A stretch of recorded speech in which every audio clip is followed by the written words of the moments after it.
Hello friends, welcome to our channel target practice batch. Target practice batch में बहुत बहुत स्वागत है। आज हम आपके लिए वर्ग 10 का त्रिकोणमिति का परिचय एक्सरसाइज 8.1 का क्वेश्चन नंबर 6 लेकर आया हूं।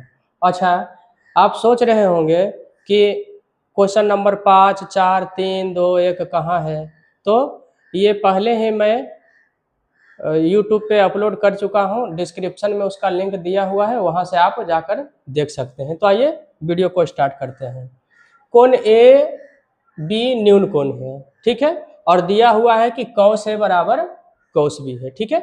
तो यहाँ एक त्रिभुज बनाएंगे जिसमें ए और बी को न्यून कोण के रूप में दर्शाएंगे, ठीक है।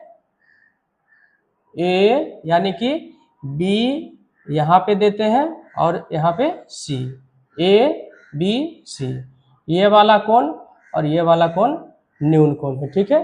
तो इसका मतलब कोण सी क्या है, समकोण है। तो यहाँ पे देखिए जो दिया हुआ है कौस ए बराबर कौस बी है, ठीक है। तो यहाँ पे मैं लिख देता हूँ कौस ए बराबर, तो कौस ए बराबर क्या होता है, साइन थीटा बराबर होता है लंब बटा कर्ण, और कौस थीटा बराबर होता है आधार बटा कर्ण। तो ए न्यून कोण के रूप में यहाँ पे मैंने ए लिया है। तो जिस कोण को हम न्यून कोण के रूप में चुनते हैं उसके सामने की जो भुजा होती है वो लंब होती है। तो BC लंब हो गया, लेकिन कौस थीटा बराबर होता है आधार बटा कर्ण।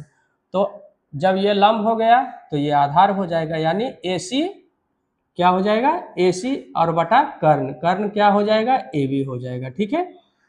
अब आगे देखिए हम निकालते हैं क्या, कॉस बी, क्या निकालते हैं, कॉस बी, ठीक है।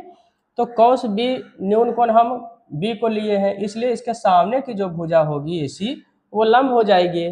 तो जब एक भुजा लंब है तो दूसरी भुजा जो होगी वो आधार होगी।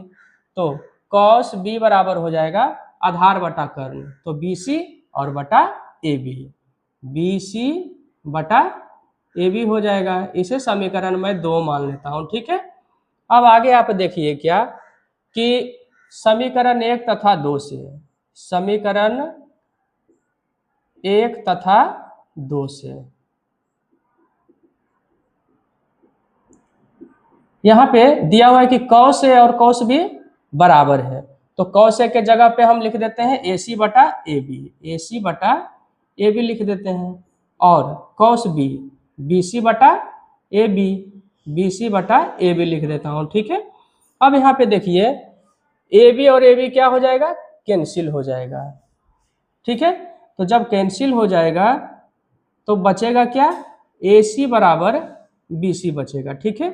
यानी कि AC और BC दोनों क्या हो जाएगा, बराबर हो जाएगा, ठीक है। तो हम एक प्रमेय जानते हैं कि बराबर भुजा के सामने का कोण बराबर होता है, ठीक है। बराबर भुजा के सामने का कोण क्या होता है, बराबर होता है।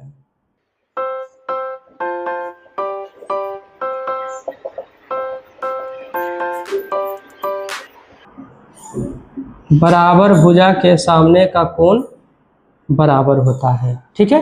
तो AC, तो AC के सामने का जो कोण है वो कौन सा है, कोण B है, और BC के सामने का जो कोण है वो कौन सा है, कोण A है। तो कोण B बराबर A लिखेंगे या कोण A बराबर B लिखेंगे, दोनों बात बराबर है, ठीक है। तो इस प्रकार कोण A बराबर कोण B साबित हो गया, ठीक है। यदि आपको मेरा वीडियो अच्छा लगता है तो मेरे चैनल को शेयर, सब्सक्राइब और लाइक कीजिए। फिर मिलते हैं नेक्स्ट पार्ट में। धन्यवाद।